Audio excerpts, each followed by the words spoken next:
Ребята, всем привет! Меня зовут Даша, вы на канале Dasha Models, и сегодня я буду собирать очередной Typhoon K от Звезды.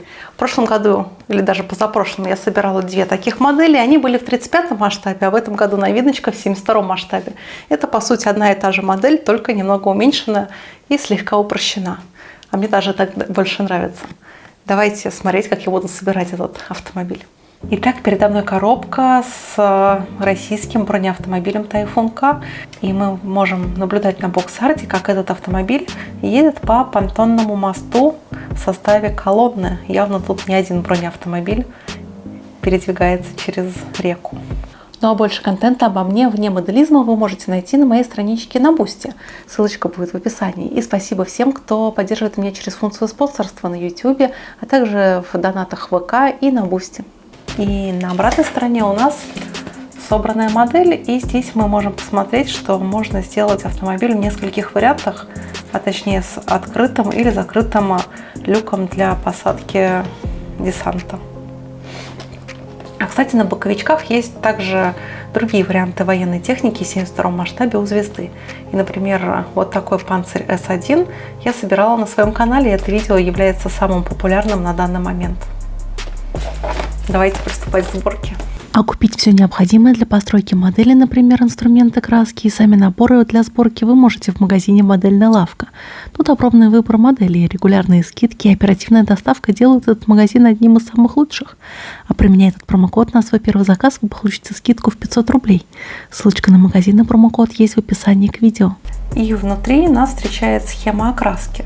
И эта схема мне очень напоминает такую же схему в 35 масштабе. И такое чувство, что это одна и та же схема. Тот вариант сделать бронеавтомобиль в виде военной полиции. Итак, давайте приступать к сборке. В наборе у меня 4 литника с деталями, а также есть литник с прозрачными деталями в виде стекол и 6 резиновых колес. Первым шагом мы будем собирать кабину. Освобождаем ее. Так, со всех сторон. Деталь у меня в руках. Также нам нужна деталь номер B19 и B20. Соответственно, я беру рамочку с обозначением B. Вот, убеждаюсь, что это рамочка B. И 19 и 20 деталь. Вот, они одинаковые. И также освобождаем их при помощи бокорезов. Прежде чем склеивать детали, их надо немножко обработать. Потому что на наших настоящих креслах же нет вот этих вот маленьких пеньков. И я убираю их при помощи маленькой пилочки. Она называется надфиль. Детали у меня подготовлены, и теперь необходимо их соединить в одно целое. И для этого мне необходимо воспользоваться специальным модельным клеем. И он по своим свойствам растворяет место контакта двух пластиковых деталей и высыхает. Соответственно, у нас получается, можно сказать, как сварное соединение. Клей дает несколько секунд на позиционирование небольшое. Все, кабина практически собрана. Точнее, мы закончили первый шаг. В нижнюю часть корпуса я теперь установлю наш подсобранный шаг номер 1. И тут есть, видите, вот такой пазик и, соответственно, небольшие уступы по бокам. И смазываю их клеем. Так. Теперь я установлю пол внутри салона в десантной части. Все детали необходимо сначала примерять, чтобы видеть, где будет контакт деталей друг с другом. Так. Теперь я установлю перегородку между отделом, где находится двигатель, можно понять по очертаниям, и десантным отсеком. Тут тоже такие небольшие уступы. И вот этой частью я устанавливаю вот в эту сторону. Вот, все. Так. Крышу я приклеивать пока не буду, но могу просто ее примерить. А теперь я собираю мордочку нашего бронеавтомобиля и устанавливаю передний бронелист. Вот такой улыбающийся лягушонок у нас получился. А теперь я перехожу к установке рамы. И тут довольно все просто. Она имеет крепление в нескольких точках на корпусе. Эти точки обозначены такими квадратиками. И в эти места я как раз и нанесу сейчас клей.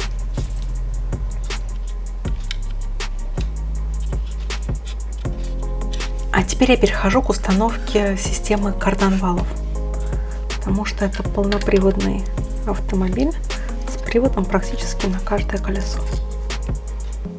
И теперь ставлю. А теперь я перехожу к установке навесных баков и ящиков. И начнем вот с самого первого. Для него есть соответствующая точка крепления. И также вот здесь 4 точки. Сопоставляй. И вот такой бронеавтомобиль у меня получился. После того, как я собрала тайфун, я обезжирила его в мыльной воде и дала воде высохнуть и начала грунтовать. Я пробую использовать черный грунт от фирмы Gemscale, и мне кажется, что базовый зеленый цвет будет очень интересно смотреться на черной подложке.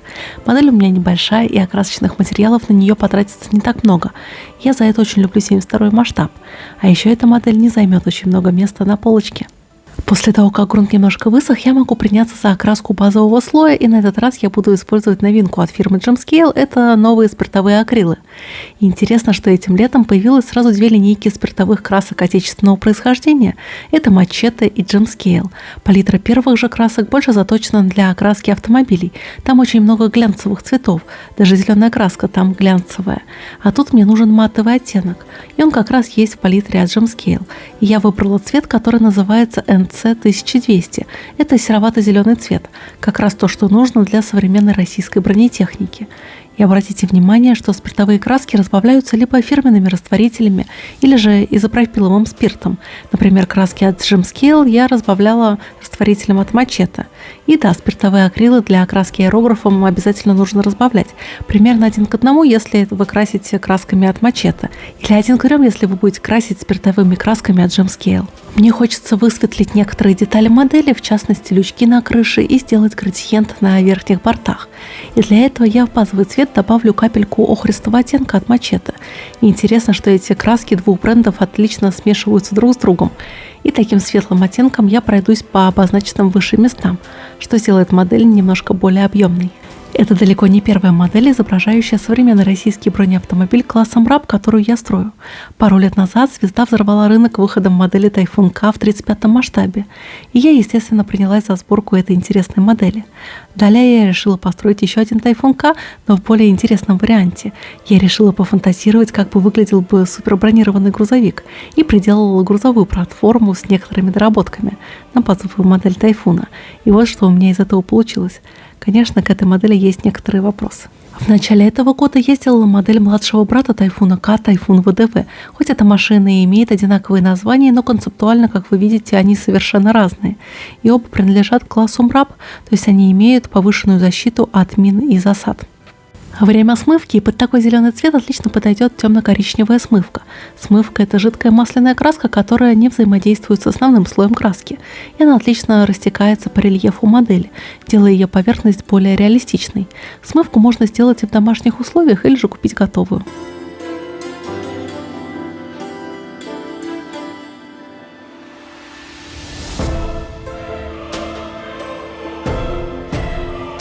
После высыхания смывки я перенесу декали, и мне захотелось попробовать сделать тайфун в цветах военной полиции, так как предыдущий тайфун в крупном 35-м масштабе я делала в обычном армейском окрасе.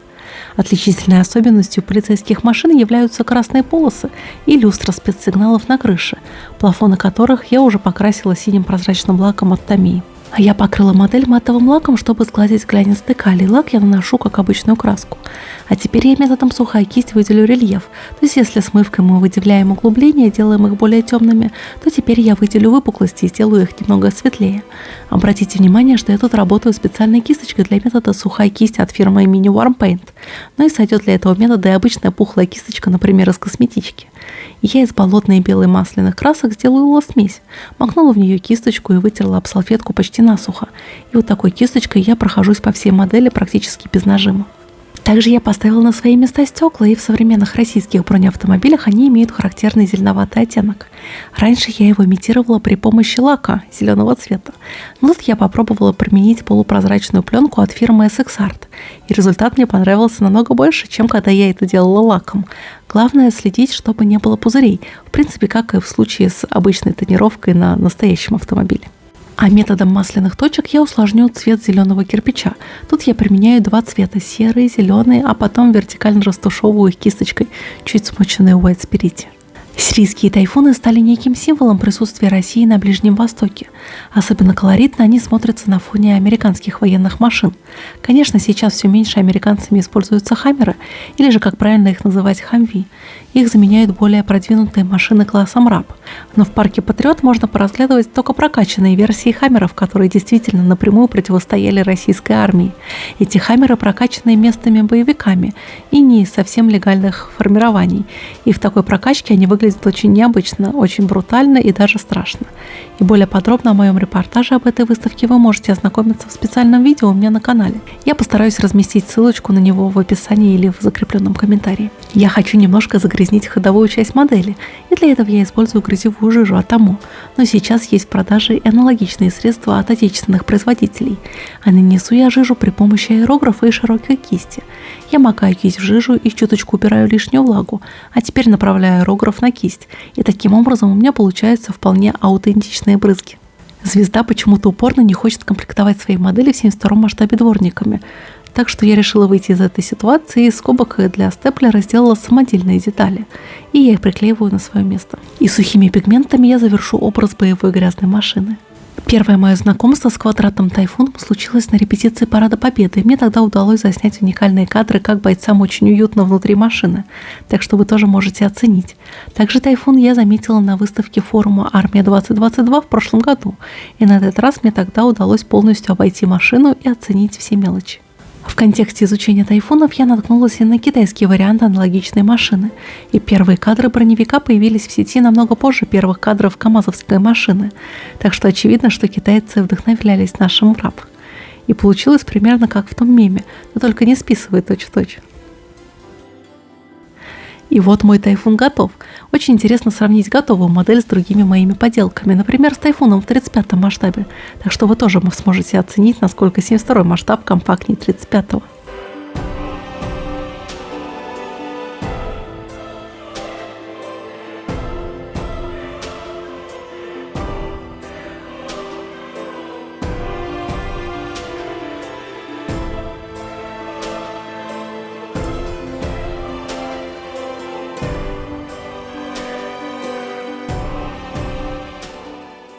Также интересно, тайфун смотрится на фоне грузовика «Урал» в том же масштабе и с самоходной зенитной установкой «Панцирь». И надеюсь, мое видео вдохновило вас на постройку своих моделей. Увидимся на следующей неделе на стройке очередной модели. До новых встреч. Пока-пока.